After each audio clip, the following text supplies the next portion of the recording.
First contact's price.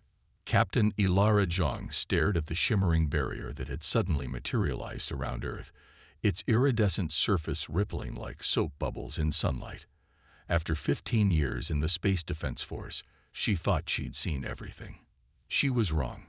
Status report, she ordered, her eyes fixed on the massive holographic display aboard the SDF Sentinel. Lieutenant Chen's fingers danced across his console. The barrier extends from the stratosphere to low Earth orbit, Captain. Energy readings are, well, they're nonsensical. It's like the shield is powered by dreams. A bitter laugh escaped Zhang's lips. He had no idea how right he was. The alien vessel hung motionless beyond the barrier, its crystalline structure refracting starlight like a massive diamond. The Arcturi had arrived 3 days ago, broadcasting messages of peace and scientific exchange. Everything had gone smoothly until they'd requested permission to study Earth's children. Incoming transmission from the Arcturi ship. Communications Officer Rodriguez announced. On screen, the alien ambassador appeared, its translucent skin showing the complex neural networks beneath. Captain Zhang, surely you understand our position. The energy patterns emanating from your young ones are unlike anything we've encountered in 12,000 years of space exploration. We merely wish to study. Ambassador Vutrix. Zhang interrupted. Our position remains unchanged. Earth's children are off limits. The barrier stays up until you withdraw your research vessels from Jupiter's orbit. The ambassador's skin darkened with frustration. You risk interstellar incident over this. We detected your planetary defense grid powering down when the barrier appeared. Your military installations are operating at reduced capacity. How long can you maintain this? Dream shield. Zhang smiled. As long as there are children sleeping on Earth, Ambassador. Would you like a demonstration of its capabilities? Before Vutrix could respond, a section of the barrier directly in front of the Arcturi ship transformed. The iridescent surface rippled and formed into the shape of a giant teddy bear, complete with bow tie and top hat. What trickery is this? Vutrix demanded. Little Amy Chen in Singapore just fell asleep, Zhang explained, checking her tablet. She's dreaming about her favorite stuffed animal. Quite creative for a 6-year-old, wouldn't you say? The teddy bear waved at the alien ship. Several of the Arcturi bridge crew visibly recoiled. Impossible, Vutrix whispered. You're manipulating fundamental forces using dreams. Not us. The children. Earth's greatest secret and strongest defense. Every night, as our children sleep, their dreams weave together into an impenetrable barrier. We discovered it by accident during the Third World War. When the missiles flew, children's collective fear and desire for protection manifested as a shield that saved us all. After that, we learned to nurture their abilities rather than suppress them. The ambassador's skin pulsed with rapid color changes, a sign of intense calculation in their species. If we were to acquire some of your young ones for study, the last civilization that tried that learned a harsh lesson. Zhang cut in, her voice hard as steel. Their entire fleet was transformed into a cloud of butterflies. The children thought it would be prettier that way. The teddy bear's friendly wave turned into a stern finger-wagging gesture. You're bluffing, Vutrix said, but uncertainty crept into their harmonic voice. Zhang shrugged. Test us if you want, but I should warn you, it's almost bedtime in the Western Hemisphere. And the children there have been reading about dragons lately. As if on cue, the barrier shifted again. A massive serpentine form took shape, scaled in dreams and breathing stars. The dragon circled the Arcturi ship, playful but with an edge of warning. Last chance, Ambassador. Withdraw your research vessels, or we'll let the children's imaginations run wild. And trust me, you don't want to see what happens when they have nightmares. The dragon opened its mouth, revealing a throat full of swirling nebulae. Withdrawing immediately, Vutrix announced, their skin practically white with fear. We apologize for any presumption. The Arcturi Collective formally recognizes Earth's children as a protected category. As the alien ship retreated, Lieutenant Chen turned to his captain. "Do you think they'll spread the word?" Zhang watched the dragon dissolve back into the shield, which now sparkled with constellations drawn by sleeping children. "Oh, they'll tell everyone. And that's exactly what we want. Let the galaxy know that Earth's children are not to be trifled with. Their dreams are our shields, their nightmares our weapons, and their imagination our greatest strength." She checked her tablet again and smiled. "Looks like little Amy's dream is changing. Braced for incoming unicorns." The bridge crew laughed as the barrier transformed once more, but they all understood the serious truth beneath the whimsy. Humanity had learned long ago that its greatest treasure and most formidable defense was the limitless imagination of its children. Let the galaxy come with their advanced technology and ancient wisdom. Earth's young ones would remind them that some powers transcend the physical, and some barriers can't be breached by force. After all, what force in the universe could stand against the pure, untamed dreams of a child? The Dream Hunters. Dr. Silva next adjusted her phase cloak generators one final time, her four-fingered hands moving with practiced precision across the controls of the research vessel Ethereal Mind. The ship hung in high orbit above Earth, theoretically invisible to both conventional sensors and the mysterious dream barrier that had humiliated the Arcturi fleet. "Status report," she subvocalized to her crew of fellow Centaurian researchers. "Phase cloak holding steady at 99.9% efficiency," reported technical specialist Ven. "If our calculations are correct, we should be able to slip through the dream barrier during its thinnest point, when the human children in this hemisphere are transitioning between sleep cycles." Silva's secondary heart fluttered with excitement. After months of careful observation, they'd identified a pattern in the barrier's energy fluctuations. The Arcturi had failed because they'd approached the humans directly. But her team would succeed through subtlety and science. "Begin descent," she ordered. "Maintain full stealth protocols." The Ethereal Mind coasted downward through Earth's outer atmosphere, its advanced systems compensating for every variable. They'd chosen their target carefully, a small residential area in what the humans called New Zealand, during the deepest part of the night. "Barrier approaching," Ven announced. 15 seconds to contact." Silva held her breath as they touched the iridescent surface. For a moment, the ship's sensors went haywire, reporting impossible readings. Songs made of starlight, mathematics that tasted of honey, equations that smelled of summer rain. Then they were through. "We did it," Silva breathed. "We actually did it. Begin scanning protocols. Let's see what makes these human children so special." The ship's sensors swept the quiet neighborhood below, focusing on a single house where their readings showed 3 children in deep sleep. The data that flowed back defied conventional physics. "This is incredible," research lead Kira whispered, her cranial fins rippling with excitement. "The children's brains are generating quantum fields we've never seen before. It's like they're naturally accessing higher dimensions through their dreams." Silva was about to order a deeper scan when a small figure appeared in the house's backyard. A human child, no more than 7 years old by their measurements, stood in her pajamas staring directly up at their cloaked ship. "Impossible," Ven muttered. "Our phase cloak is perfect. She can't see us." The little girl tilted her head and smiled. Then she spoke, her voice somehow carrying clearly through the vacuum of space to their ship's sensors. "You're not very good at hide and seek." Before Silva could react, reality shifted. The ship's interior transformed, its sleek scientific equipment turning into colorful toys. The control console became a child's drawing of a spaceship console, complete with crayon buttons and glitter. "Emergency protocols." Silva tried to shout, but her voice came out in bubbles, like she was underwater. Around her, her crew was changing too, their Centaurian features softening and rounding until they looked like stuffed animals.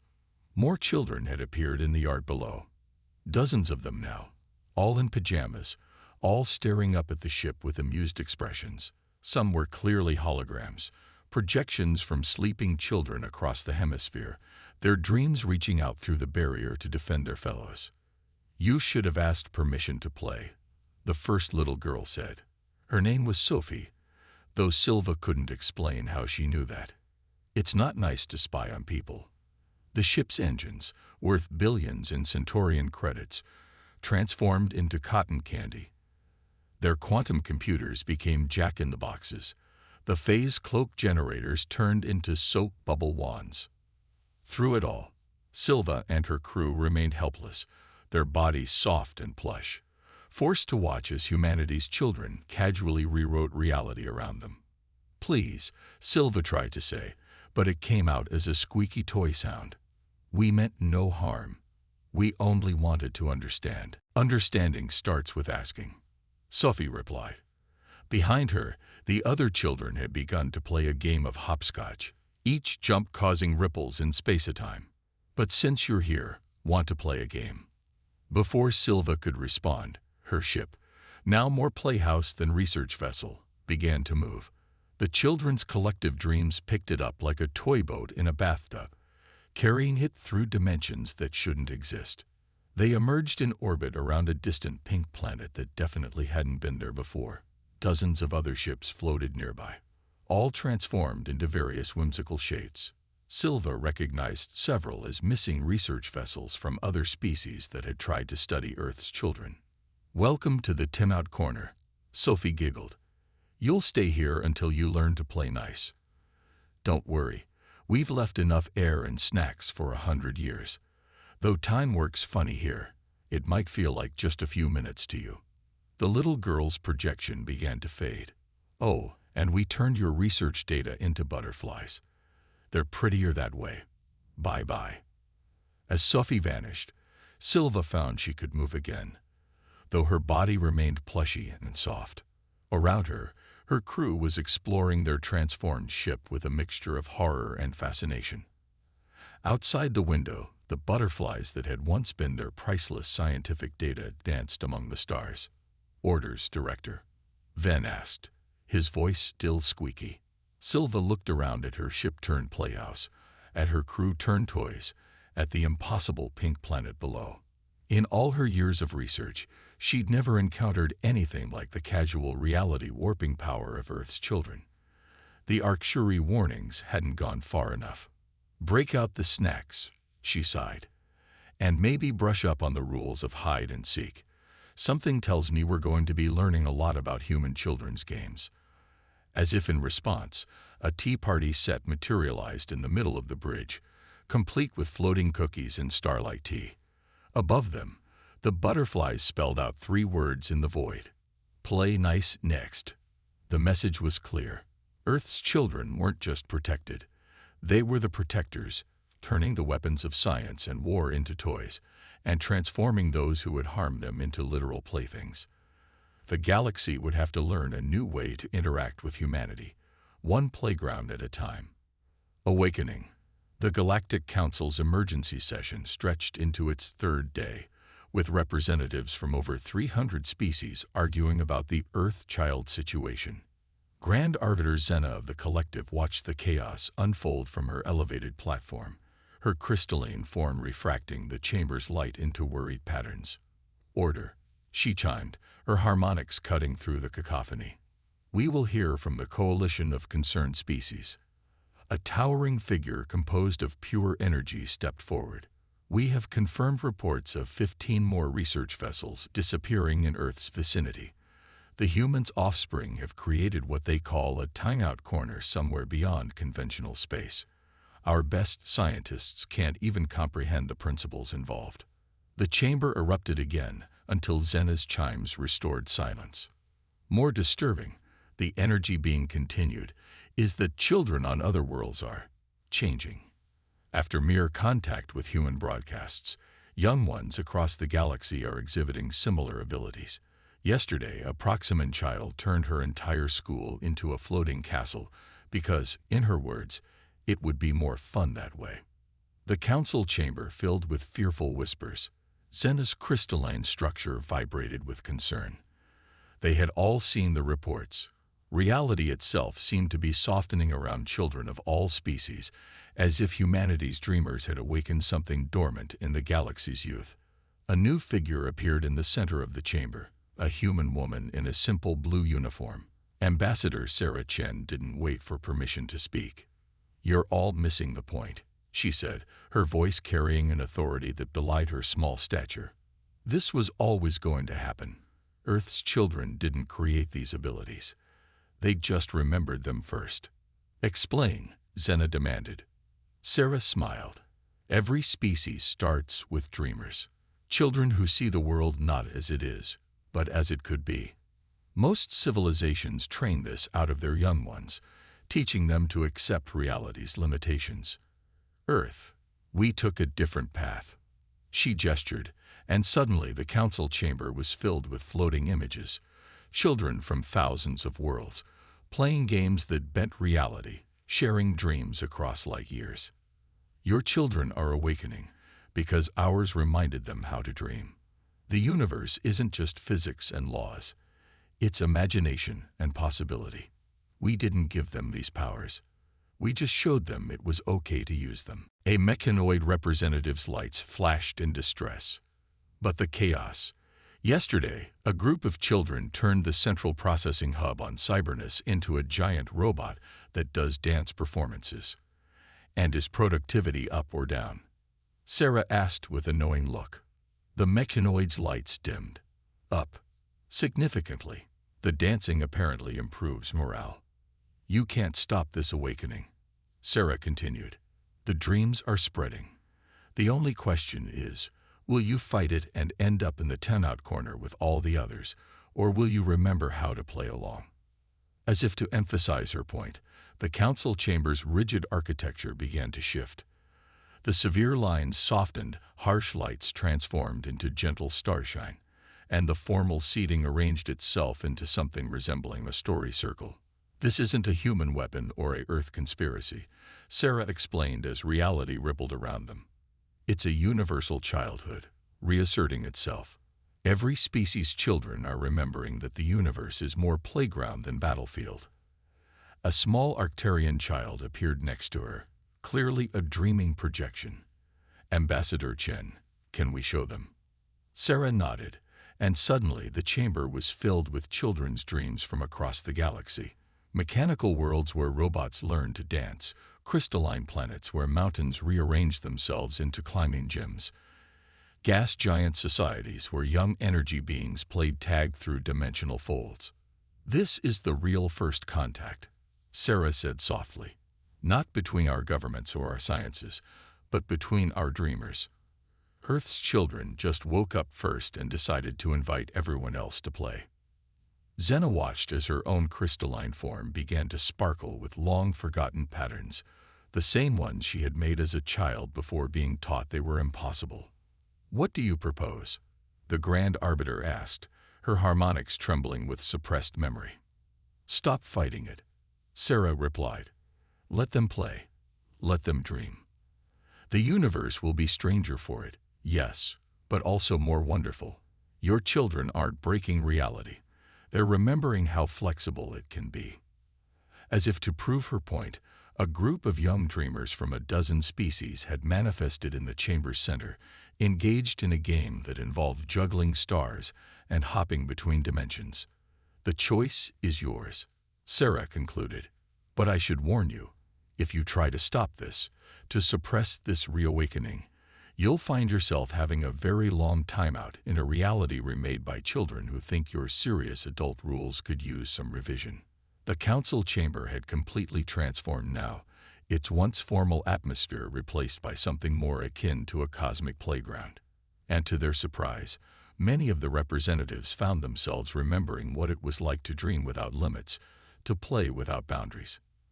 "Perhaps," Xena chimed softly, watching a young crystalline being teach a human child how to refract starlight through their forms, "it's time we all remembered how to play." The awakening couldn't be stopped. Earth's dreamers had reminded the galaxy's children of their true nature, and reality itself was becoming more flexible, more playful, more full of possibility. The only question was whether the adults would learn to play along, or find themselves relegated to a timeout corner of their own making. After all, in a universe where children's dreams shaped reality, the most dangerous thing wasn't power. It was taking yourself too seriously. The Playground War. The Regelian war fleet emerged from hyperspace in perfect formation, 10,000 ships strong. Admiral Kex stood on his command bridge, his exoskeleton gleaming with combat honors as he surveyed the blue-green planet below. Earth, the source of the chaos that was spreading through the galaxy's youth. Status of the Dream Barrier, he demanded. Active, Admiral, his sensor officer reported. But our new reality anchor technology should neutralize any attempt at quantum manipulation. The children's powers won't work against us. Kex nodded, his mandibles clicking with satisfaction. The Coalition of Order had spent months developing countermeasures against the reality-warping abilities of Earth's children. Now it was time to end this awakening before it spread further. Open a channel to Earth Defense Command. The human who appeared on his screen was surprisingly young, a teenager, barely past childhood herself. This is Maya Santos, Earth Defense. You're about to make a very big mistake. Surrender your children for containment, Kex demanded. Their influence is destroying the natural order. Already, 67 worlds report widespread reality distortions caused by awakened younglings. Maya yawned. Did you bring the whole fleet just for this? Seems like overkill. This is no game, human. Actually, Maya smiled. That's exactly what it is. The children have been waiting for someone to try this. They've got a whole game planned out. Before Kex could respond, his reality anchors failed. All 10,000 of them, simultaneously. But instead of the Dream Barrier reaching out to transform his ships, nothing seemed to happen. What? He began. Red light. A chorus of children's voices echoed through every ship in his fleet. Instantly, every vessel froze in place, unable to move. Green light. The voices called, and movement returned, but not under his control. His entire fleet began to dance, ships swaying in perfect synchronization to a tune he could somehow hear in his mind. They're playing red light, green light with our fleet, his tactical officer whispered in horror. Maya's grin widened. The children decided if you wanted to invade so badly, you should at least make it fun. Better not move during red light, or you'll have to go back to the starting line. This is impossible. Kex raged. Our reality anchors were turned into jump ropes about 10 seconds ago. Maya interrupted. The children are using them to play double dutch between dimensions. Look. Kex watched, mandibles twitching, as his fleet's formation was repeatedly broken up and reassembled into various patterns. Ships spun and twirled in time to songs only children knew, their fearsome weapons transformed into toys and musical instruments. Red light. This time, 3 of his ships moved slightly. Instantly, they vanished, reappearing at the edge of the solar system. Told you, Maya said. Back to the starting line.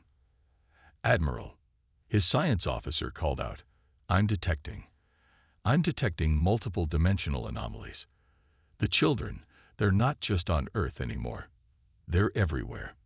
She was right. Through his view screen, Kex could see them. Ghostly images of children from every species in the galaxy, all playing together, all adding their dreams to the game. His fleet wasn't just facing Earth's children anymore. They were facing an awakened galaxy of young dreamers. Your turn, Admiral, Maya said cheerfully. The children of 67 worlds have been practicing this game. Think you can do better than the last fleet. They only made it halfway through before getting sent to timeout. Kex watched as a group of Regelian children, including his own daughter, appeared among the players, their dreams adding new rules to the game. His mighty warships were now leaving rainbow trails as they moved, and he could swear he heard them giggling. This is not how war works, he protested weakly.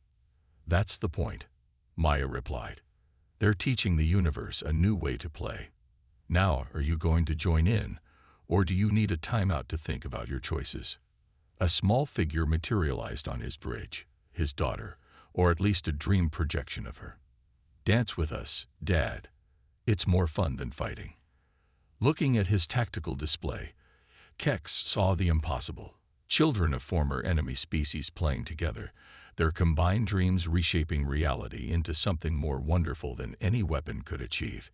His fleet, the mightiest ever assembled, had been turned into props in the greatest game of make-believe ever played, Red Light.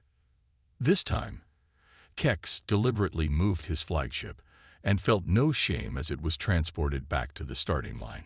Perhaps he realized it was time for the adults to learn some new games. The Playground War, as it came to be known, lasted exactly one afternoon by Earth time. Not a single shot was fired. Not a single life was lost. Instead, 10,000 warships became part of an elaborate cosmic game of red light, green light, their crews learning to laugh again as children from across the galaxy taught them how to play.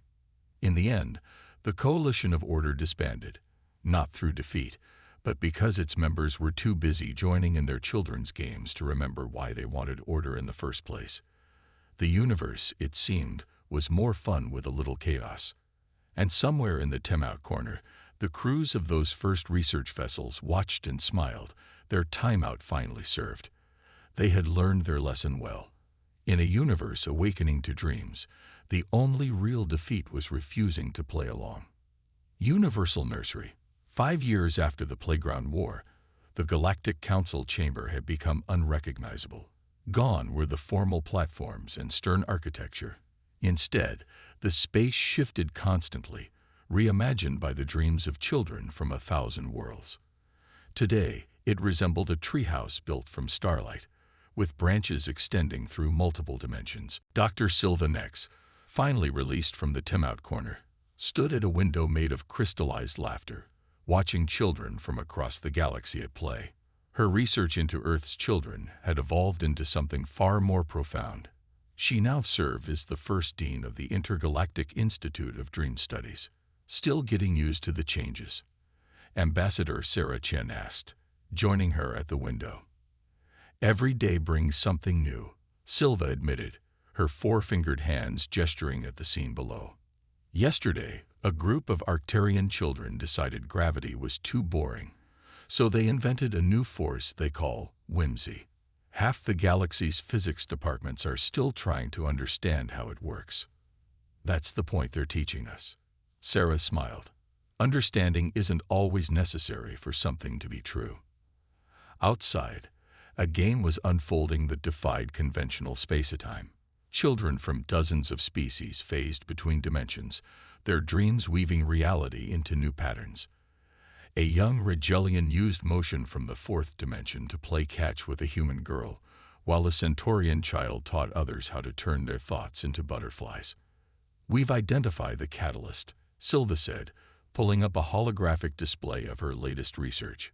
Earth's children didn't create these abilities. They simply refused to forget them. Every species is born with the potential to dream reality into new shapes. Most of us train our young to suppress this power, teaching them to accept the world as it is. But Earth did something different. Sarah nodded. We encouraged imagination, celebrated creativity, told our children that reality was more suggestion than rule. When they showed signs of being able to reshape the world through dreams, we didn't suppress it. We protected it. A group of children floated past their window, playing a game that involved turning stars different colors. Among them was Sophie, the same girl who had caught Silva's research ship years ago. She waved cheerfully as she passed. "The universe is healing," Silva observed. "Species that were at war for millennia now have children who play together. The mechanoids and the organics, the energy beings and the crystallines, all their children share dreams now." Sarah laughed as a nearby sun transformed into a giant luminous playground slide. "They're teaching us how to be young again." Every day, more adults remember their own ability to dream. The change is spreading up as well as out.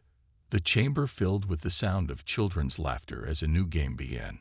This one involved teaching stars to sing, their nuclear fusion transformed into cosmic music.